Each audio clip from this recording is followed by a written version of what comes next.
Thanks, Lee. And several concerned citizens protested today in front of the Department of Education. News Channel 8's Wes Small has the story. Well, we're here in the State Princess along with other members of the media today as parents mostly and friends are upset at the Department of Education, upset at the special education program. And they're saying that children are being left behind. I'm here now with Mr. Figueroa, who has a statement to make. Why are y'all protesting today, sir? Well, I'm Juan Figueroa. I'm an advocate for the Disability Rights Center of the Virgin Islands, and we're out here protesting for the legal rights of the disabled. Okay, I've heard some statements here as media people were taking notes. The fact that federal money is still being sent back. That's been an issue that's been looked at time and time again here in the Virgin Islands, that proposals, grants, and federal funding that come into the territory, if the paperwork isn't done properly or if other things aren't done properly in administration, the money goes back.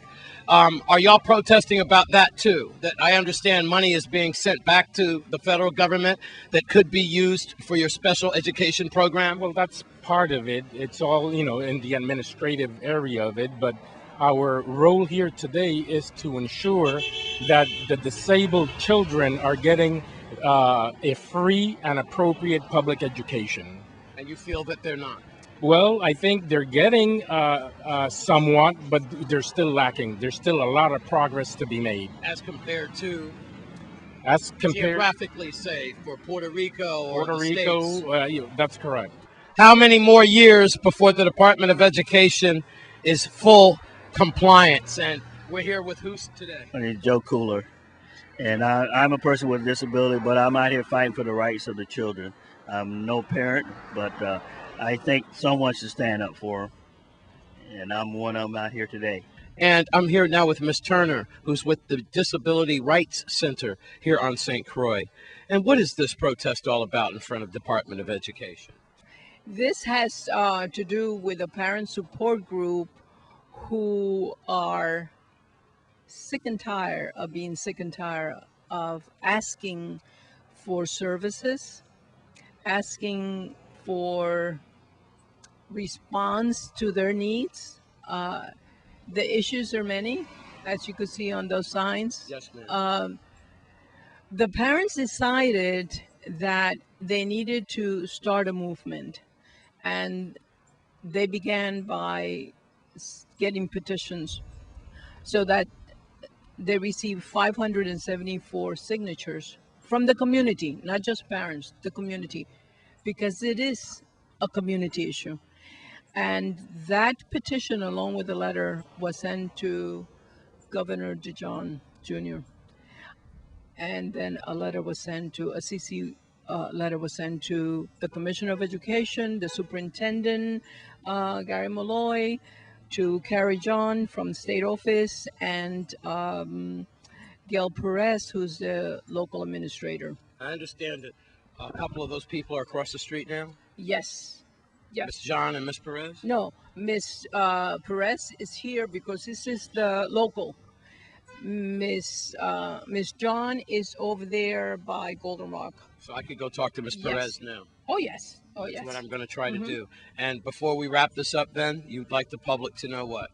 We want the public to know that this parent support group, they need the support. This is just the second phase of this movement, and it's going to continue, and we want the community at large to come and support wherever we decide to go next, which will probably be the state office. All right. Well, let's go across the street to the Department of Education and try to talk to Ms. Perez. Well, we pretty much figured that.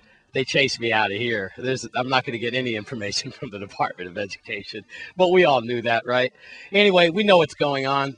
Department of Education has dropped the ball, according to the protesters out there, that the special education children are not getting their needs met. It's no surprise to the community. They say that the children are first. They say no child left behind, but we all know the real situation. The children are the last. The children do suffer, as once and time again, senators travel back and forth to the United States on vacations, making high salaries, as the commissioners do the same thing. And as usual, it's the children who suffer. Here at the Department of Education, I'm Wes Small for News Channel 8. Thanks, Wes, and we have more news for you after the break. Stay with us.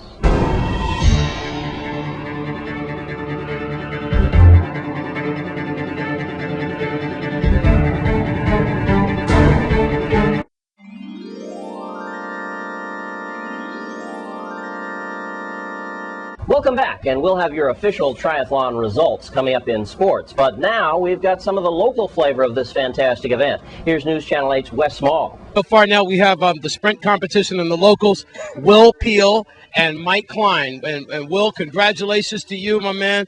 You just won. And how you feeling here? I'm feeling pretty good. Got your It time? was easy, yeah. I 113, so it was a good Happy time. with that, Oh man? yeah, a lot better than last year. All right. What did Oh, you yeah. do last year?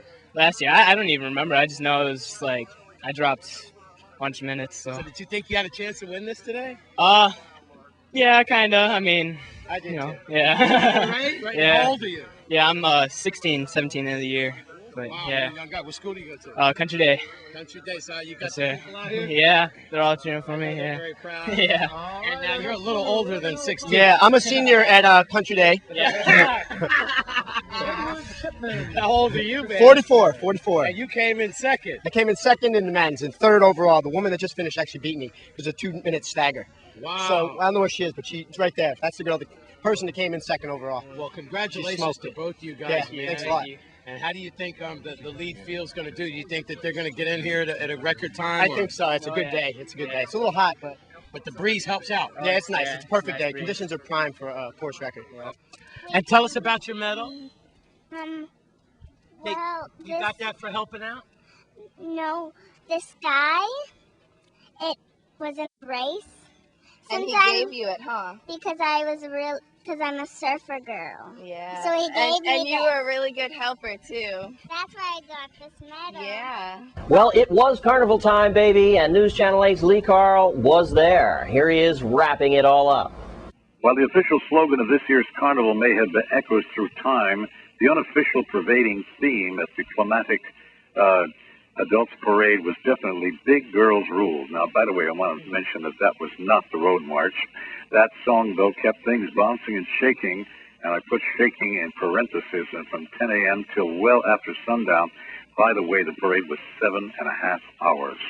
No one put a finer point on the theme than Senator Celestina White, who was dressed in drag with a drink in his hand. He made his way down Main Street parade route, ample padding in the middle, white dress, surprisingly flattering wig, because the fashion experts would say that.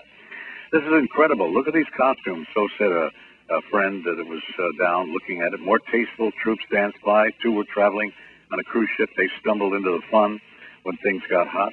It's great seeing everyone so much fun here after sampling a concoction called Roots, served up by a friendly vendor in dreadlocks and good gold teeth. The spectators lined the streets, Western Cemetery, Annis Fancy. On the way to Lionel Roberts Stadium, Grand Marshal was Senator Sean Michael Malone. Hundreds of onlookers enjoyed each troop's final performance. The locals mingled with the cruise ship passengers. And by the way, Celestina White went over to the governor's booth and pulled the governor out to dance with him. And Burgeon's delegate to Congress, Christensen, was dancing in place, the viewing stands across from Government Hill. Governor John DeYoung squinted in the sun to see the colorful costumes. Old-timers staked out in seats beneath canopy at Market Square. And remember the old Zulus used to be wearing what appeared to be white diapers and white head ties? Well, that's changed. Charles Matthew is the King Shaka Zulu's nation group, and the fans dancing alongside a jungle-covered truck with an African drumbeat in the heat of the day. The Jumbis for the Dominica cultural roots also were on hand. Well, it was Saturday's parade with a lot of good things. A lot of troops filled into the stadium. At last light, pink-clad dancers, hug-a-bunch showstoppers, and you get the idea. The cleanup crews follow the troops to sweep and shovel the rake and piles of trash along the parade route. Carnival 2009 finished out the night with fireworks by Grucci. They were fantastic. And into the last lap in the morning hours. So, flipping into the history books, the Big Al's ruled Carnival at 2009. In St. Thomas, Lee Carl for News Channel.